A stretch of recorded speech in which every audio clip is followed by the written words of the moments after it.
E aí galera, beleza? Como é que vocês estão? Meus amigos, o vídeo de hoje divide apenas em 3 temas. Quero começar falando sobre as manifestações, elas continuam no Brasil. E aí eu quero falar de alguns temas relacionados. Quero mostrar para vocês uma fala do André Mendonça. Achei bem interessante, saiu uma nota na imprensa, comentar algumas coisinhas, também falar sobre o nosso consórcio e mais algumas coisas que também são relevantes e acho que tem tudo a ver. Depois agrupei todos os temas relacionados às confusões políticas. Parece que os picanheiros já estão meio chateados, decepcionados. Ontem o mercado financeiro reagiu de forma terrível, para não usar outra palavra, as incertezas que estão no ar, quem serão os ministros, quem que vai comandar a economia do Brasil, enfim, tem algumas coisas que eu quero mostrar para vocês.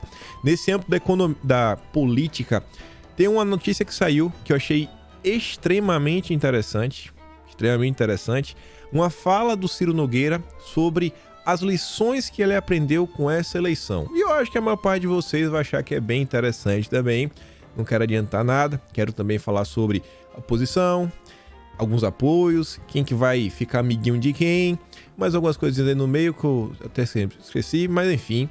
E por fim, quero falar com vocês sobre a COP27. Tá rolando aí lá no Egito, a turma da esquerda do Brasil vai estar lá presente e já saíram algumas coisinhas na imprensa que eu acho que a gente tem que prestar atenção, a gente precisa comentar. E se der tempo, das notícias extras aí, internacionais, mas vamos que vamos.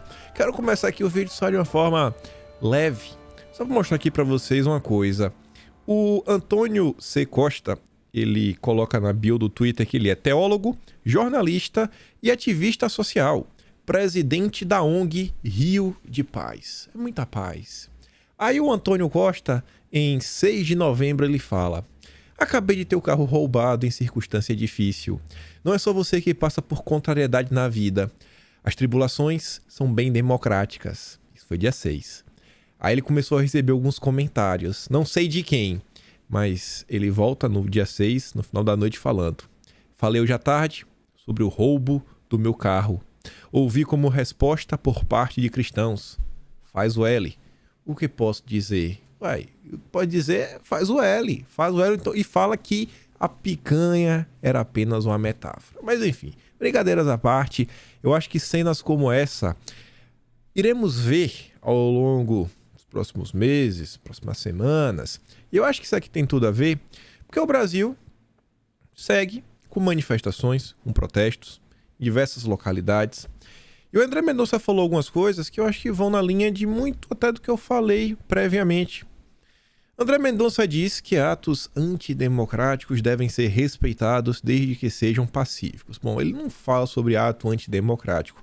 As falas do André Mendonça que o Globo trouxe foram as seguintes: o papel de todos nós é de serenidade, de respeitar essas manifestações pacíficas e, ao mesmo tempo, buscar gerar uma pacificação no ambiente nacional que ajude a desenvolver e olhar para o futuro numa boa perspectiva.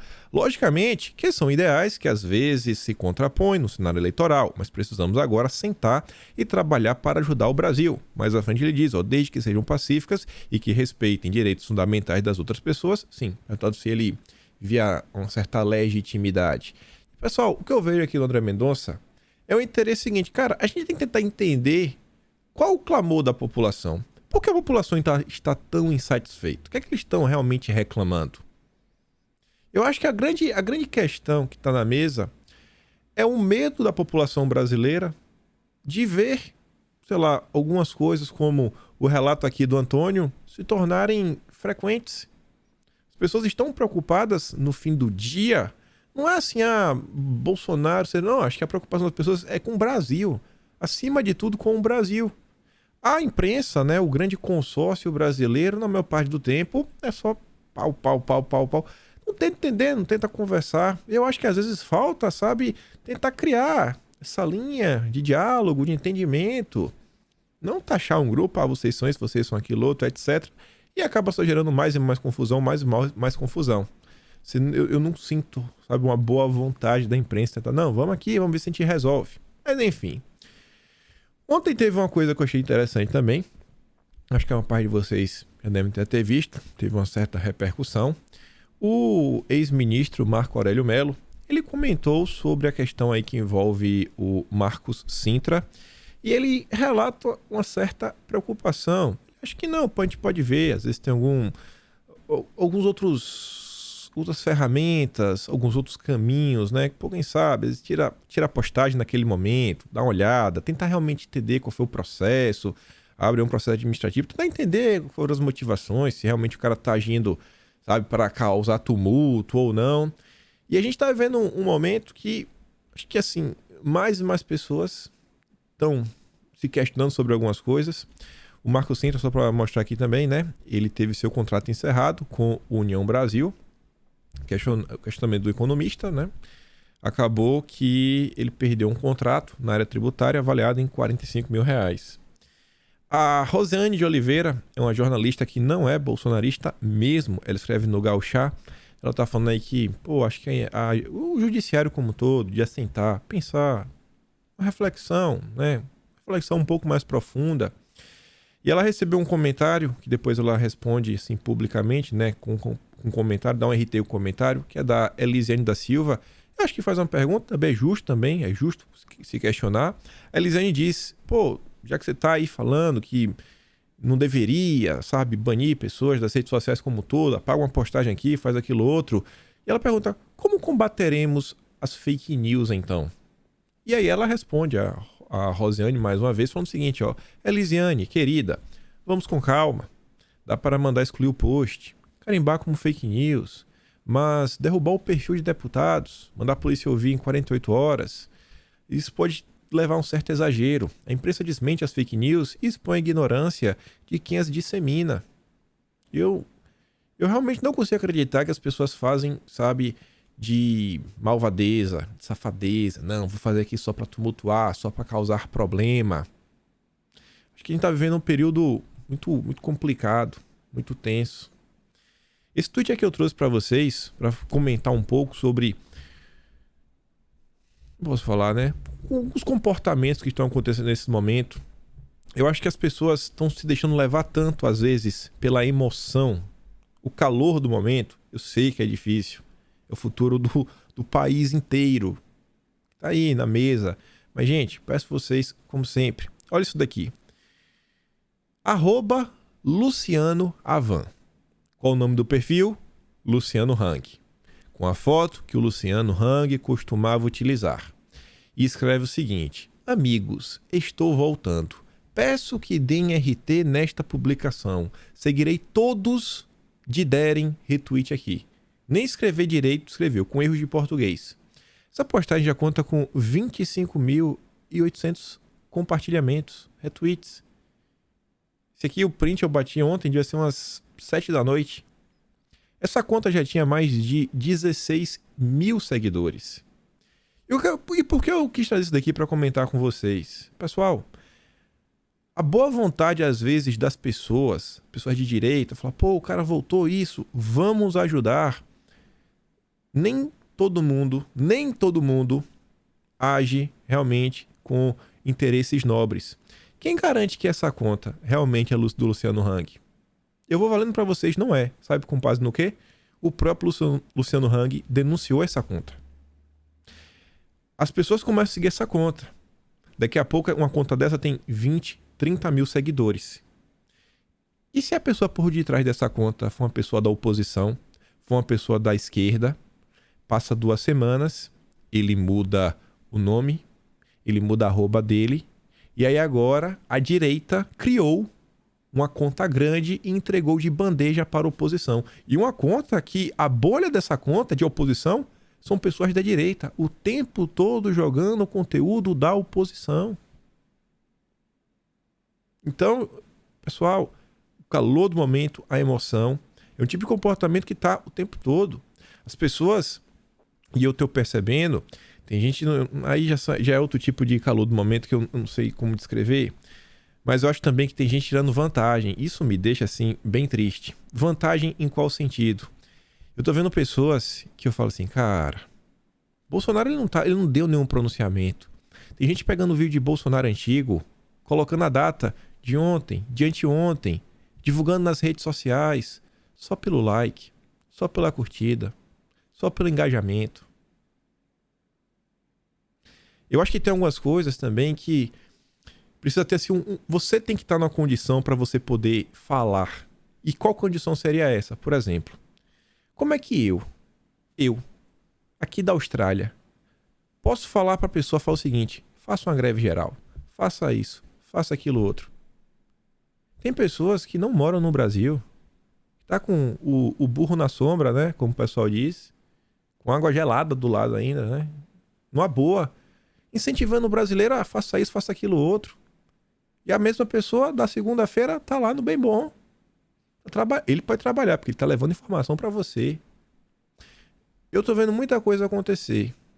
Eu sempre tento conversar, tento ouvir o que se passa nos bastidores. E eu vejo assim, às vezes, cara, é lamentável o que algumas pessoas, alguns comunicadores grandes, inclusive, estão fazendo em busca, assim, do engajamento nesse momento.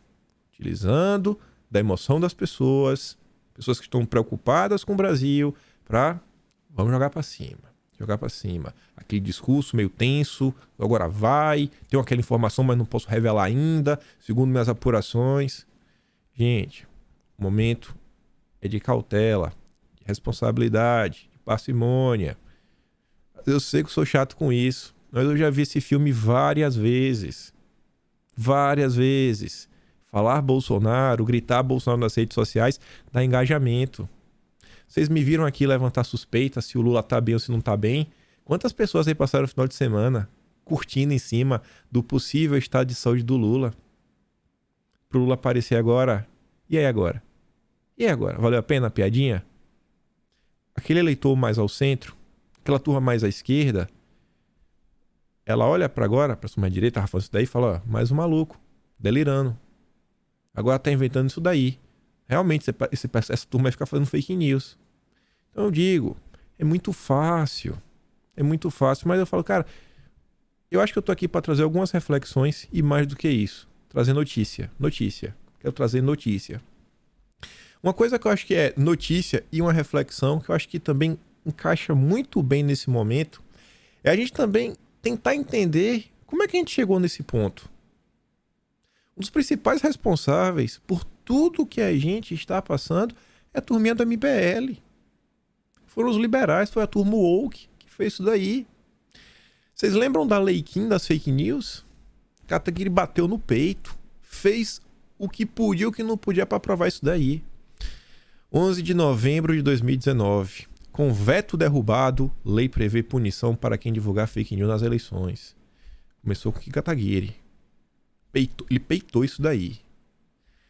Em 31 de agosto de 2019, o Poder 360 comentava: Bolsonaro critica a pena mais dura para fake news e culpa Kim Kataguiri.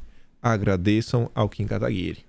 Renato fala, o MBL é o pai de tudo isso. Batam palmas para o Kataguiri.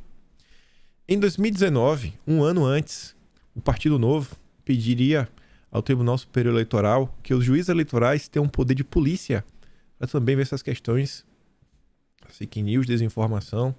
Eu não sou a favor de mentiras. Não sou mesmo. Você sabe o cuidado que eu tenho. Quantas horas você acha que não passo por dia para montar um vídeo com esses printzinhos? Bonitinho, dá um destaque, cola uma coisinha aqui, uma coisa outra. Você acha que o print sai assim, quadradinho, bonitinho, no Poder 360? Você acha que o print sai bonitinho com aquele Senado de Notícias? Normalmente segue o mesmo padrão, né? Até a distância de um pro outro tento botar igual, né? Tem meio que um tique nervoso. Então gasta tempo. Mas você vê, né? Então assim, eu sou totalmente contra. Eu tenho um trabalho de ir atrás de informação, não fica aqui nem... Tento fugir de blogs o tempo inteiro. Mas será que essa turma liberal estava realmente preocupada em combater a desinformação? Ou essa turma liberal tinha outros interesses? Uma coisa que está todo mundo esperando, eu acho que também todo mundo já deve estar sabendo, que é só para pontuar se a pessoa não viram, mas tudo indica que amanhã o relatório aí da turma da defesa será apresentado. A Veja fala sobre isso, que defesa confirma rumor sobre relatório paralelo de fiscalização. Em nota, o Ministério do General Paulo Sérgio diz que enviará o documento nesta quarta-feira, no caso, amanhã. Então, vamos esperar, vamos ver com bastante calma. Ainda nesse âmbito, eu acho que tem tudo a ver também, redes sociais, etc. O Elon Musk tá aí bem ativo nas redes, pelo menos no Twitter, deve ser um brinquedinho novo. Ele comentou uma coisa ontem e mostrar como é o consórcio brasileiro. Para ser claro, minha filiação histórica ao partido tem sido independente, né? A confusão tá meio confusa. Ele é o seguinte, historicamente ele se classifica como um eleitor independente. Porque nos Estados Unidos você tem dois lados bem definidos. A esquerda, democrata, e a direita, que são os republicanos. Ele falou, eu sou independente, sempre fui independente. Só que o meu histórico de votação foi inteiramente democrata, até este ano. Ele sempre votou nos democratas, até esse ano. Até no Biden ele votou. E estou aberto à ideia de votar nos democratas novamente no futuro. Ó, esse ano eu não vou, mas no futuro eu posso voltar. Simples assim. Ele acabou, assim, pela primeira vez ele deixou de votar na esquerda. Aí vem o cara e fala o seguinte, né? Respondeu o primeiro tweet. Este é um exemplo de um tweet que prejudica a sua capacidade de impedir que o Twitter se torne uma assinatura mensal de $8 por mês para o fã-clube do Elon Musk. Aí ele responde com toda a paciência, falando, ó, como a maioria das pessoas nos Estados Unidos, concordo com algumas das políticas democratas e republicanas, mas não todas. No entanto, se os poderes executivo e legislativo são dominados por um único partido, nós perdemos o equilíbrio entre os poderes. Então essa aqui é a lógica dele, não, vamos colocar ali os republicanos para controlar o legislativo, já que os democratas possuem o executivo, possuem a presidência. Aí o Matt Wallace fala, pessoas como o Hank Green tratam a política como esportes. Elas têm uma ligação emocional muito forte em querer que seu time vença independentemente de qualquer outra coisa. E muitas vezes fazem disso o centro de suas vidas. Infelizmente, a maioria deles não entende nem 90% de suas próprias crenças. E o Elon Musk diz, true. No caso, a tradução tá verdadeira. Ele fala assim, é isso daí. Aí um cara até comenta pra ele, falando o seguinte, né? Que no futuro ele pode votar nos democratas, etc. Aposto que as pessoas começaram a bater em você nas redes sociais, depois que você falou que ia votar nos republicanos. Fale a verdade, ele diz assim, 100%. E a prova disso é o consórcio. Um cara que é um eleitor histórico da esquerda, votou na esquerda o tempo inteiro, diz que está aberto a voltar a votar na esquerda. Mas temos aqui o repórter Renato. Elon Musk, que se diz ter comprado o Twitter para que nenhuma ideologia ou corrente política seja imposta na plataforma, pede que os cidadãos dos Estados Unidos votem em candidatos republicanos. Elon fala que o país já tem um presidente democrata. No entanto, não menciona que a Suprema Corte está nas mãos da direita conservadora aparelhada por Donald Trump. Neste cenário, se o Congresso tem maioria de oposição, não há equilíbrio e se coloca em risco a governabilidade. Toda vez que tem uma maioria da direita é aparelhamento. Aparelhamento, aparelhamento, aparelhamento, aparelhamento. Como assim aparelhamento, rapaz? Assim, você vê, né? Eles não aceitam. Esse é o consórcio. O cara falou, tenho certeza que assim que você declarou o voto, pela primeira vez na direita, já tá tomando porrada. Os inteligentinhos do Brasil. Os inteligentinhos do Brasil. Elon Musk deveria se isolar em Marte. Olha isso, essa aqui é sensacional. Porque a manchete não é essa, né? Essa aqui é o tweet. A manchete é Elon Musk deveria se isolar em Marte, diz Marcelo Gleiser. Aí o tweet diz, ó, diz físico vencedor do Nobel da Espiritualidade. Aí eu falei, nossa, eu nem sabia que tinha um prêmio Nobel da espiritualidade. Meu Deus! Sensacional esse mundo moderno. Aí você vai ler o primeiro parágrafo. As ideias de Elon Musk são perigosas. Ele podia ir para Marte e ficar lá sozinho. A frase, que até poderia ter surgido no Twitter, a rede social que o bilionário adquiriu recentemente, é do astrônomo brasileiro Marcelo Gleiser, único latino-americano a vencer o prêmio Templeton, uma espécie de Nobel do diálogo entre a ciência e a espiritualidade. Ou seja, nem o Nobel o cara tem. É o nível do consórcio. Não, porque o Nobel é aquele prêmio que tem aquela repercussão, aquela força. Fala, nossa, cadê o prêmio Nobel? Não, é fake news. Não é que é fake news. É que é uma espécie de Nobel. E não é nem da espiritualidade, é do diálogo entre a ciência e a espiritualidade. É o inteligentinho que quer falar. E você ainda vê, ele acha que as ideias de uma pessoa são perigosas, logo essa pessoa deveria ser isolada. E não é isolada numa cadeia, não é isolada em outro planeta. Olha o nível da tolerância. Deve ser por isso que o brasileiro não ganhou nenhum Nobel na história, né?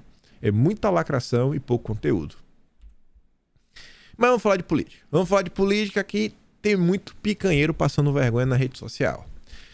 O Guilherme Boulos ontem deu a notícia que já colocou metade da Faria Lima, né, de cabelo em pé. E agora? E agora? Fizeram ela, hein? Participarei da equipe de transição de governo para ajudar o presidente Lula no debate sobre a área de cidades e habitação. Vamos virar a página do pior governo da nossa história. Estarei na equipe como presidente da Federação PSOL Rede, junto com o Juliano do PSOL, presidente nacional da sigla. Aí a Boulos já tá dando entrevista na CNN. Ministro, quase. Queremos retomar política pública de habitação no país. Eu fico até com medo. O que seria isso daqui, né?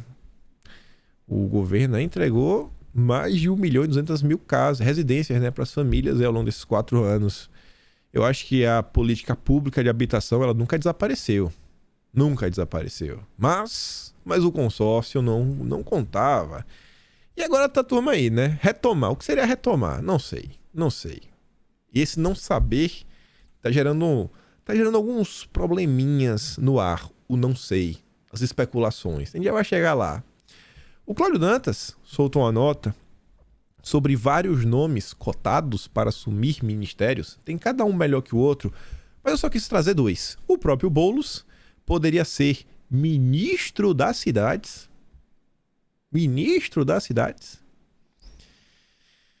E para o Ministério do Desenvolvimento Agrário, podemos ter, são especulações, João Pedro Stedley, o líder supremo do MST. Faz o L, picanheiro. Faz o L. Aí temos aqui o Felipe Hermes. Ele faz o seguinte comentário. Guilherme Boulos, contrário ao marco do saneamento, que obriga empresas a universalizarem o saneamento em uma década, possível ministro da habitação em cidades. Dólar e Bitcoin estão de graça. Ele falando isso aqui porque estamos dentro de uma crise, vai dar tudo errado. Então assim, o dólar vai subir. Compre agora que vai subir. Bitcoin também. Essa seria a ideia por trás dessa frase. Felipe Hermes era picanheiro. Picanheiro! Oposição histérica a Bolsonaro. Essa daqui é uma postagem que nosso picanheiro apagou. Este tweet foi excluído pelo autor. Você abre lá, aparece também isso aqui, ó. Ih, essa página não existe. O picanheiro do dia 4, já após a eleição, falava: somente o nulo pode unir o país. Somente o nulo conta com o apoio e campanha de petistas e bolsonaristas. Ambos se empenham para elegê-lo, pois já perceberam que é o único que trará a paz. Não, desculpa, é 4 de junho. 4 de junho. 4 de junho. Pensei que era 4 de novembro, agora não, 4 de junho. O nosso picanheiro. O picanheiro agora tá desesperado. O picanheiro tá desesperado. Quem poderia imaginar? Né, picanheiro? Aí temos aqui também a Helena Landau. Trancou a conta, mas a turma conseguiu pegar os prints antes. A gloriosa Helena tava aí até ajudando a Simone Tebet, da turma do Livres, que era aquele... É sensacional. Você vê também o Rafael Lima, do Ideias Radicais. Eu não sei porque esse cara me bloqueou. Libertário, né? É libertário demais que bloqueia os outros. Não é porque ele tem a rede dele é liberta pra ele fazer o que ele quiser. Mas beleza, eu nunca enchi o saco desse cara. Aí ele defendia lá no passado o Livre. Não, porque o Livre é um grupo porreta. Né? Aqui os grandes libertários do Brasil. O Livre tá trazendo isso. E um dos nomes mais famosos do Livres era na Landau. Em 30 de outubro, ela dizia: nunca pensei que ia torcer tanto para o Lula. Aí é que a postagem de ontem, viu? Estamos em momento perigoso de aceitar números inaceitáveis para dívida e déficit. Ninguém quer falar em limitar despesas ou fazer um waiver de fato, ou seja, o menor possível. já pularam logo para 200 bilhões, sem sequer rever desonerações herdadas ou focalizar o AB. Meu Deus, gente, vamos aqui, vamos rever, calma. Vocês estão querendo ir por 200 bilhões, calma, às vezes tem outros caminhos. E é bonito, né? Assim, não é mais furar teto, é waiver. Waiver. Nossa, waiver. Quase waffles. Aí, sobre furar teto. Segundo o Poder 360. Saiu ontem. Aliados de Lula cogitam acabar com principais regras fiscais. Integrantes do PSB, junto a funcionários públicos que trabalham com orçamento, elaboraram um documento com diretrizes para 2 PECs, que devem ser apresentadas ao presidente eleito. Em uma delas, a mais radical, imagina a turma da esquerda com 2 PECs e uma é mais radical que a outra. A ideia é acabar com as principais regras fiscais do país. Teto de gastos, regra de ouro e a meta de resultado primário. Vamos acabar com tudo. E aí vamos buscar outra âncora fiscal. O quê? Não sei. Se a âncora fiscal vai ser, não sei, a consciência do presidente. Porque o presidente é um cara muito consciente, né? O presidente eleito, a consciência dele vai ser a âncora brasileira. Aí vem, o documento também traça como objetivo simplificar as regras fiscais, deixando claro que isso significaria retirá-las da Constituição. É isso o que propõe no lugar, sem detalhar. Limites para a evolução do gasto tributário, parâmetros para a trajetória da dívida pública, critérios para a revisão anual de gastos. Nas diretrizes de uma segunda PEC, a ideia seria liberar o governo para, em momentos de crise, gastar e reduzir impostos para impulsionar o crescimento e, no período de crescimento, aumentar impostos, criar reservas e pagaria as dívidas. Difícil é começar a pergunta, o que é crise e o que não é crise, né? Ah, agora tá sem dinheiro. Eita, estamos na crise, né? Segundo eles, não, então estamos sem crise. Vamos furar o teto de gasto, né? Vamos de crise, vamos furar o teto de gasto. Ah, agora a crise acabou, mas a crise continua. Vamos aumentar imposto. E eu não sei, normalmente o governo, uma vez que faz uma coisa, nunca desfaz. Nunca desfaz. Colocou aquele imposto, ficou para sempre. Acho que só o governo Bolsonaro que tirou impostos. Não criou, só retirou. Não é? Infelizmente, os picanheiros fizeram L. Equipe de Lula avalia mix de instrumentos para viabilizar 175 bilhões fora do teto. Aliados do presidente estudam mesclar 3 instrumentos para viabilizar a inclusão de prioridades do futuro governo no orçamento de 2023. Cálculos preliminares indicam que seriam cerca de 175 bilhões de reais acima do limite do teto. Mais um waiver. E a imprensa, assim, tá numa boa. A imprensa tá falando que não é a PEC de transição, não, é a PEC do rombo. Ninguém fala o nome real, eu não entendo por quê. Se fosse Bolsonaro, no mínimo, seria a PEC do Armagedon, né? A PEC do Apocalipse, do juízo final. Eu não sei mais o que pode ser pior. Aqui, no mínimo, é a PEC do rombo. Mas no mínimo, do waiver, né? A PEC do waiver. Aí você vê, aqui só na Veja. Esqueci de colocar ali a logo. O plano da equipe de Lula para não assustar o mercado. Essa matéria aqui, ela sai às 2 da tarde, mas acho que não deu muito certo. Se o futuro vai ser grande, é importante que seja com algo... Desculpa, se o furo vai ser grande, é importante que seja com algo que vai estimular a economia, que vai gerar emprego. Essa aí seria a ideia central. Não, o furo é grande, mas a economia vai pegar fogo. Para não assustar o mercado. Essa era a ideia. Começou desse jeito, né? Aí passado algumas horinhas, 7h40 da noite, aí vem o Estadão. Incertezas sobre o rumo econômico do governo Lula derrubam a bolsa. Faz o L, picanheiro. Faz o L. Estouro do teto de gastos preocupa investidores. Com isso, índice Bovespa recuou mais 2%, enquanto o dólar fechou a 5,17. Aí imagina, tu é o empresário, tu gera emprego, tu tem na tua mão 1.000 famílias que dependem de você.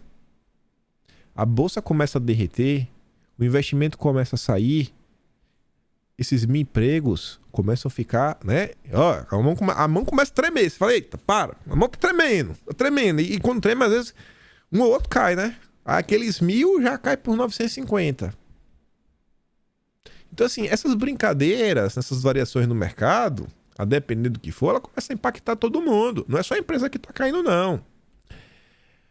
O Valor Econômico fez a matéria um pouco mais aprofundada que a turma aí do Estadão, achei melhor. Dólar dispara e bolsa afunda, com indefinições sobre a equipe econômica de Lula.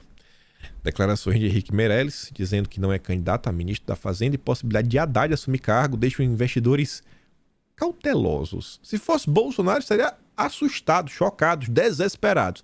Mas como é a turma do consórcio, não, só está assustado. Não, desculpa, cauteloso. Os rumores sobre a composição da equipe econômica do governo eleito seguem provocando volatilidade nos negócios domésticos. Declarações do ex-presidente do Banco Central, Henrique Meirelles, acentuaram a instabilidade nos ativos. Não, vai voltar porque vai ter o Meirelles. Meirelles. Os picanheiros precisam ser cobrados. Não sou candidato a ministro, estou na atividade privada, estou muito bem. Qualquer convite eu analiso quando ocorre. Não trabalho com hipóteses, afirmou Meirelles em entrevista à Jovem Pan. Entre os nomes especulados para o cargo das mesas de operação, corre o do ex-ministro da Educação, o Fernando Haddad, o que é recebido com alguma cautela entre os investidores. Sobre o Haddad, o Lauro Jardim soltou nota já hoje de manhã, 5h49.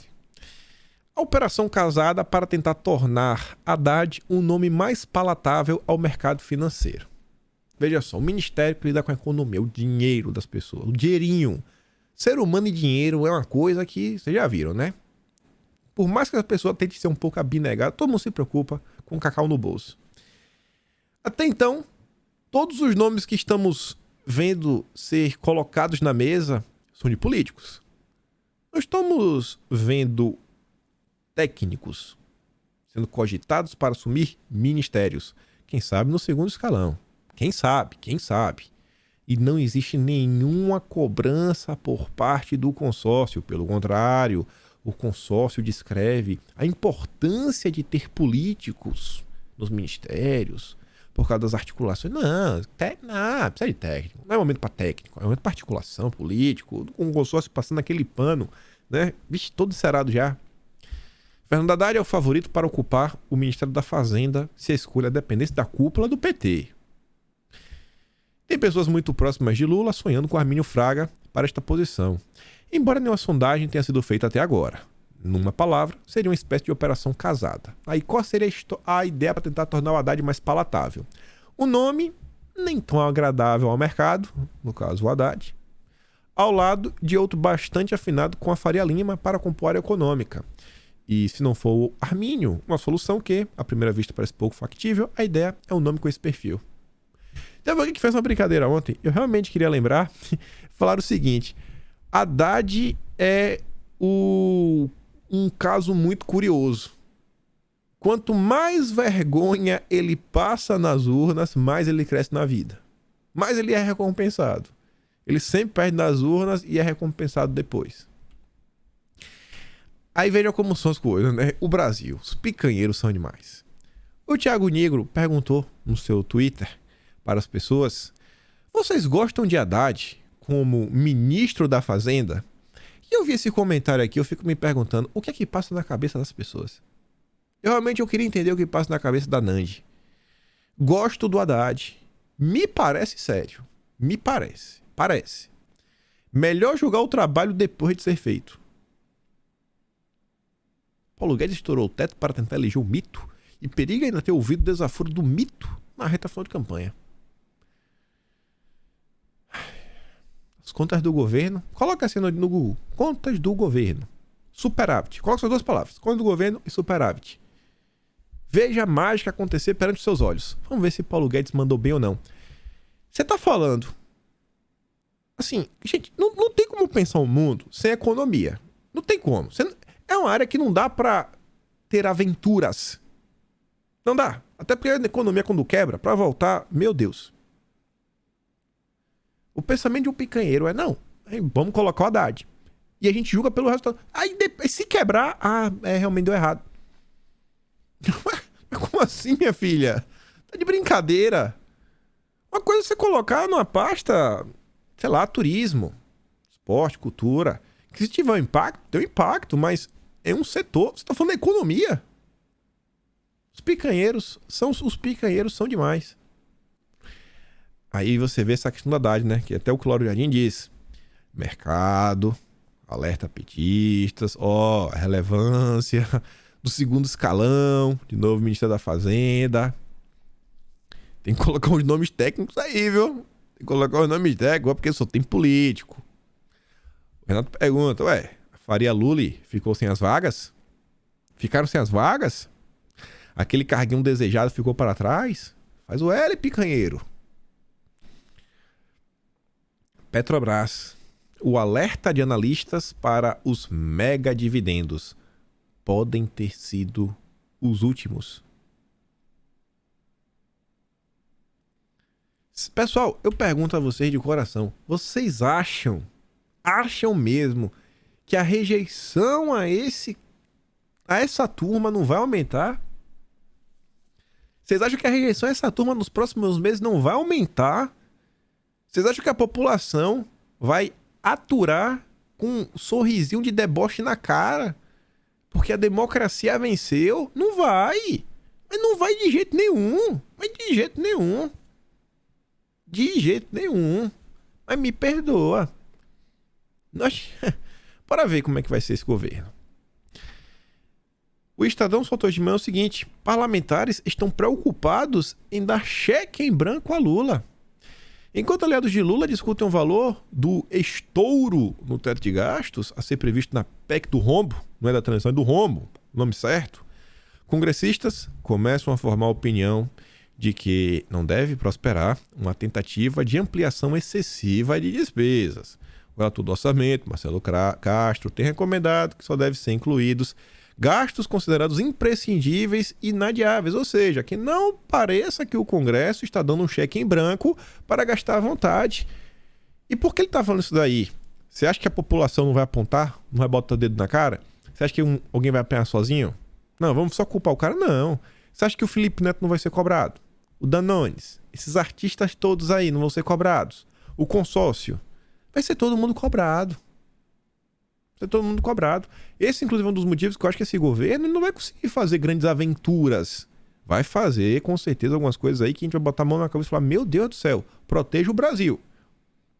Mas tem muita pressão ao contrário. Teve muita gente que chancelou essa turminha aí. Economistas ligados à Alckmin informaram ao vice que o valor não deve passar de 150 bilhões. Cara, não passa de 150. Mas no PT há quem defenda 200 bilhões e até mais. Lá para as tantas, olha, o risco de debate sobre a quantia a travar a negociação da PEC no Congresso. O risco é o debate sobre a quantia a travar a negociação. E o tempo é curto. Comparação. Com a autorização para ampliar os gastos em 150 bilhões, Lula já teria um primeiro ano de governo bem mais folgado do que teve Jair Bolsonaro em 2019. Mas jogaram pedra em Bolsonaro, né? Mas como jogaram pedras em Bolsonaro? Agora é festa. Agora os picanheiros. Líder ruralista questiona a disposição de governo para atender setor.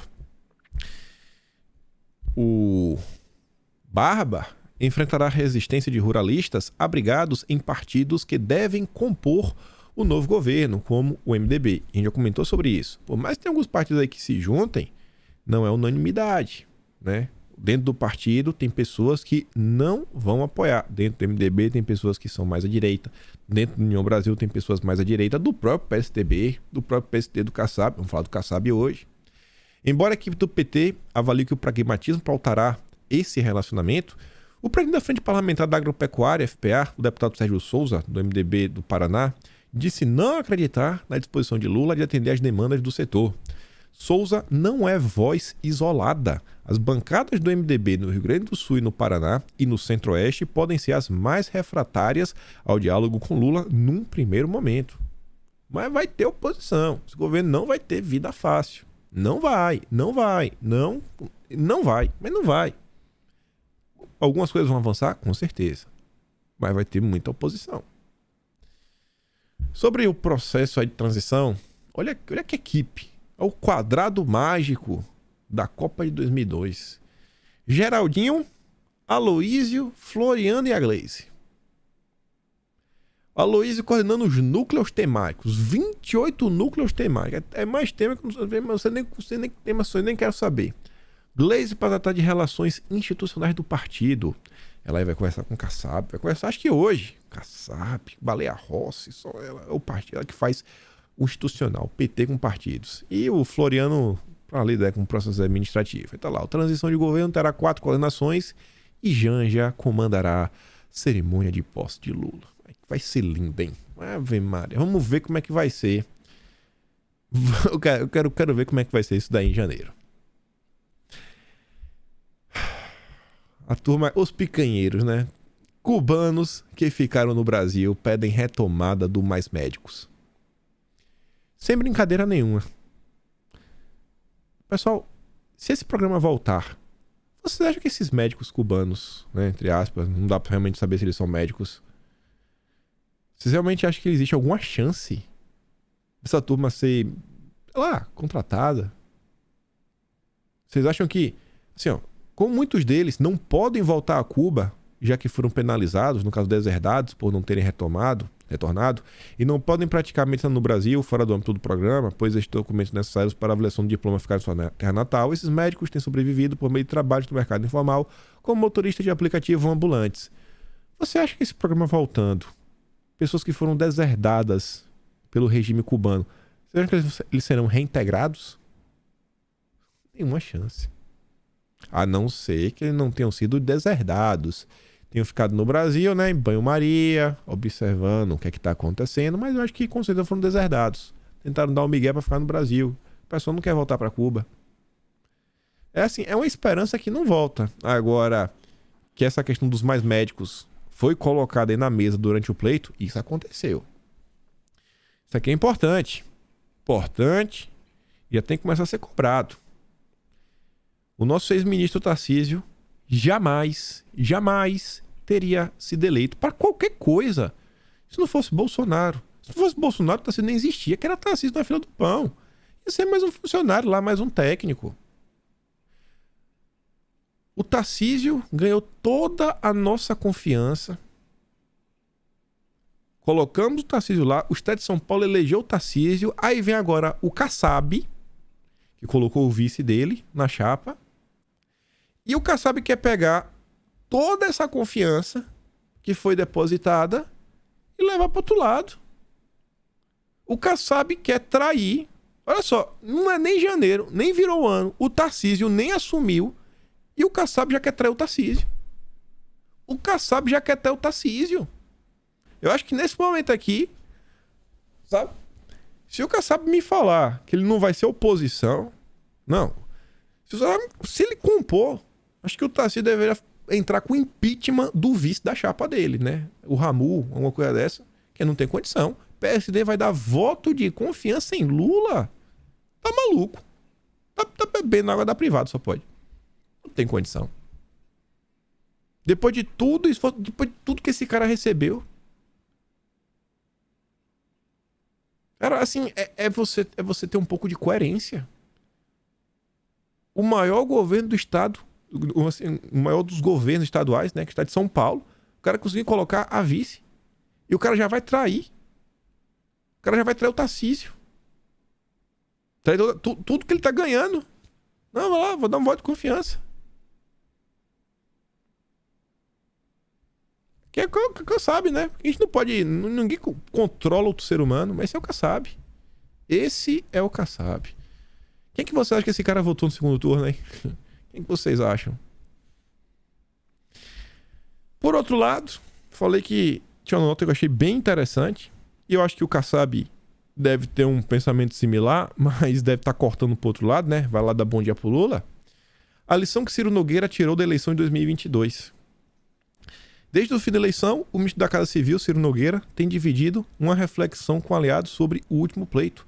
O cacique do PP passou a defender que os partidos do chamado Centrão tenham posições definidas, especialmente sobre pautas caras à economia que precisarão nortear a ação das siglas. Só que ele fala o seguinte também, ó. Nogueira prevê que as legendas do Centrão não terão vida longa se continuarem com o movimento pendular, mudando seu posicionamento a cada governo que entra. Na hora eu sou direita, outra hora eu sou de esquerda, sou isso, aquilo. Não vai sobreviver. Não vai sobreviver. O ministro disse que a polarização entre Bolsonaro e Lula trouxe essa lição e que ela tem de ser seguida por quem quiser sobreviver. Essa eleição, eu acho que passou um recado, falou, ó, existe no Brasil uma grande massa de pessoas que realmente se identifica à direita. Isso não vai mudar. Bolsonaro não foi uma ondinha. Foram mais de 58 milhões de votos. Mais de 58 milhões de votos. E que poderiam ter sido bem mais se não fossem algumas coisas que aconteceram, né? Vamos nem falar o que é. Só de pensar o que o consórcio fez ao longo de 4 anos contra Bolsonaro. Então, assim, o pessoal acho que percebeu. O cara, de um lado você tem a linha esquerda, do outro lado você tem a direita. Vai ter que se posicionar. Ficar em cima do muro não tá colando. A população quer discurso, a população quer posicionamento claro. Esse negócio de não cola mais. Partidos, então, precisam ter posições definidas. Você é o quê? Você é Bahia ou Vitória? Escolha seu time. Escolha seu time. Isso aqui é importante. MDB negocia apoio a Pacheco em troca de eleger Renan Filho em 2025. As eleições aí, presidente da Câmara e Senado estão a 1000 e já estamos nessa. O MDB tem 10 senadores, está empatado com o União Brasil, que também tem 10. O PSD tem 11 e o PL é o maior de todos com 14. Acho que uma grande esperança aí, todos nós, é ver o Pacheco longe daquela cadeira, hein? Ave Maria. O Pacheco é nojento, é intragável aquele cara. Ele tá com os nomes fortes aí, tá trabalhando para trazer a Tereza Cristina, montar uma base aí. O Legislativo, com o presidente da Câmara e Senado, com a tendência um pouco mais de centro-direita, acho que a oposição vai ganhar muita força nesse governo, se conseguir emplacar ambos. E aqui só para também dar uma desopilada ao longo do vídeo, antes de falar da COP. Gente, o Brasil não é para amadores. A gente sempre... É a frase clássica, né? Eu tava passando ontem no Twitter e eu vi essa imagem. Eu falei, o que é que o Hamilton, piloto da Fórmula 1, tá fazendo ali? Eu falei, não, isso aqui deve ser fake. Deve ser alguma montagem. Só que eu olhei pra cá, né? E eu percebi que a mesa, né? Tá com reflexo do terno do cara. Eu falei, não, pô, não é possível.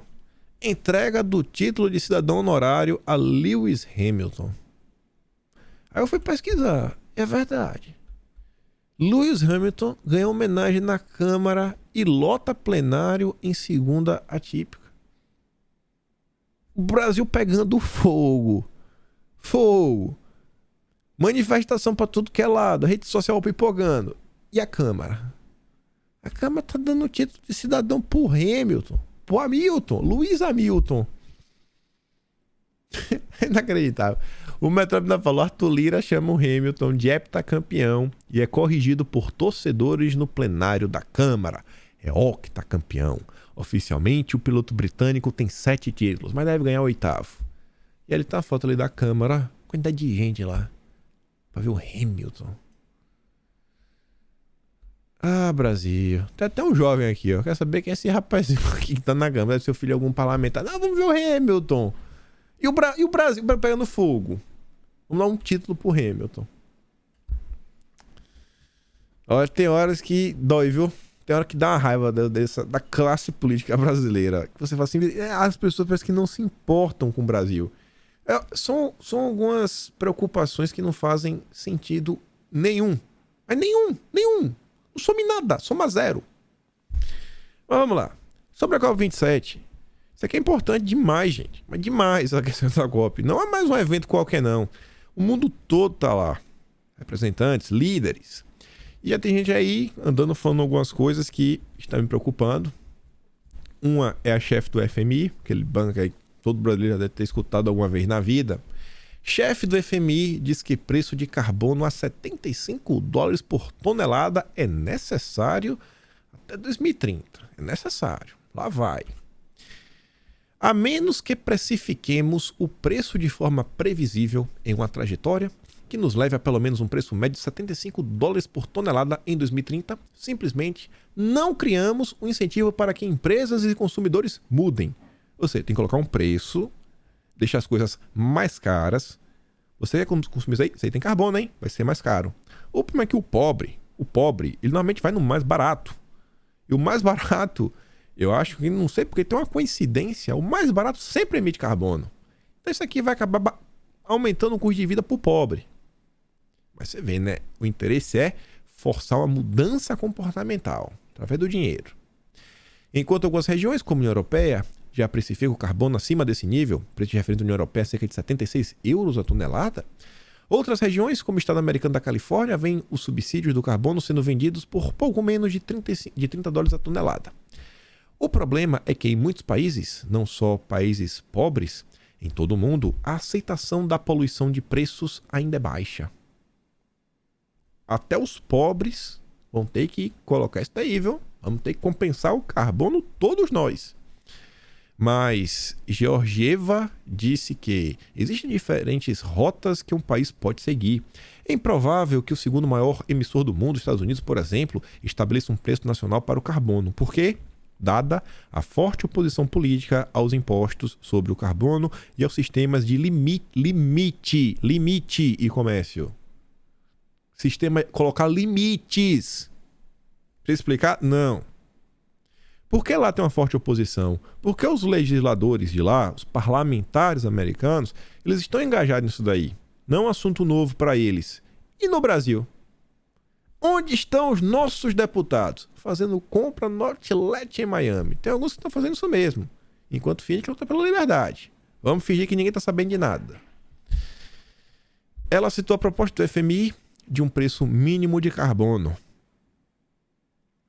E a proposta lançada pela Alemanha de, olha essa aí, um clube, olha o clubinho, um clube de carbono das maiores economias do mundo, que coordenaria como os membros medem e precificam as emissões de carbono. Os ricos iluminados vão criar o clubinho e eles que vão chefiar, vão nos vigiar, porque não temos capacidade, rapaz. Ah, meu Deus. Se haverá um avanço desta COP ou depois, tem que ser em breve, porque estamos praticamente sem tempo para ter sucesso nessa transição. Estamos sem tempo. Estamos a caminho do inferno climático. Alerta o chefe da ONU. Sem tempo, irmão, sem tempo. Aí você vê, né? Estamos indo pro inferno climático. E por que isso é importante? Porque tem que reforçar isso. Primavera fria não pode ser usada para negar, bicho. Não pode. A gente tá indo pro inferno. Não esquece que a primavera tá fria. Esquece. Ai, Jesus. Aí vamos voltar. A turma da democracia, que está extremamente preocupada com o meio ambiente, né? Salvar a Amazônia do amor, contra os autoritários, contra os ditadores, fora Bolsonaro. Egito prende ativistas e aperta a segurança na COP27. Prender ativistas? Peraí, que história é essa? Um ex-general do exército, El Sisi, vem governando de forma autocrática desde 2014, depois que um golpe de Estado derrubou o único presidente eleito democraticamente na história do Egito. Os protestos pretendiam chamar a atenção da opinião pública mundial contra o regime no momento em que os olhos do mundo se voltam para o país. Gente, estamos sofrendo.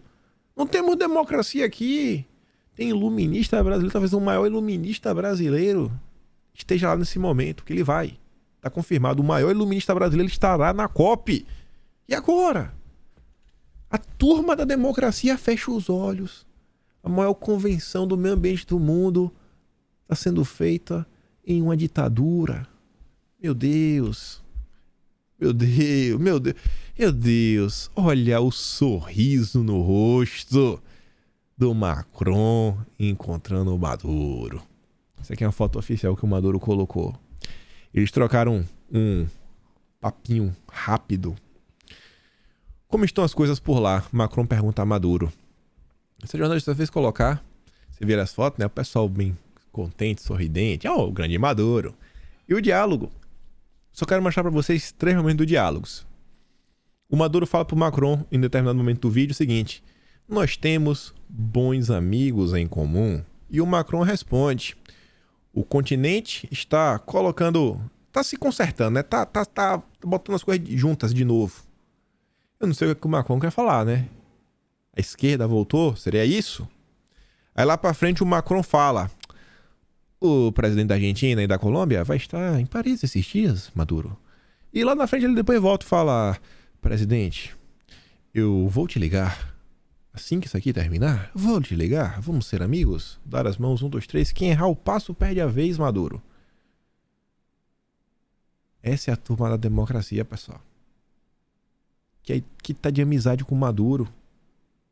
Que tá fazendo evento numa ditadura. Pessoas estão sendo presas e...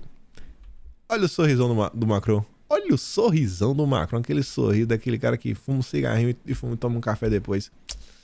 Ah, meu Deus. Aqui é da Austrália. Você vê que o problema tá em vários locais. Espero que a turma do agronegócio brasileiro preste atenção nisso daqui. O presidente da Associação de Agricultores de New South Wales, Xavier Martin, diz que o primeiro-ministro daqui da Austrália, né, presidente, o Albanese, acha que é uma boa ideia assinar esse compromisso de redução do metano, que é a bufa do boi, né? E diz, é melhor não prejudicar os nossos negócios. Pobre coitado. Mal sabe ele que a turma da esquerda tá nem aí pra nada. Não pro negócio, eles estão preocupados com o planeta.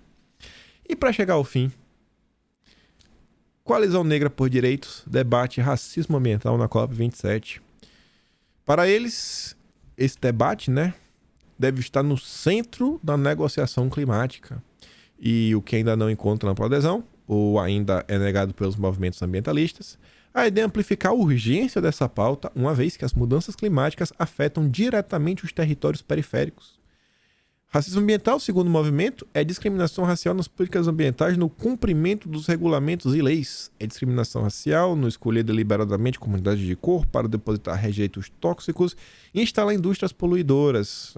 Também sancionar oficialmente a presença de venenos e poluentes que ameaçam as vidas nas comunidades de cor. Esses aqui são os links do vídeo de hoje.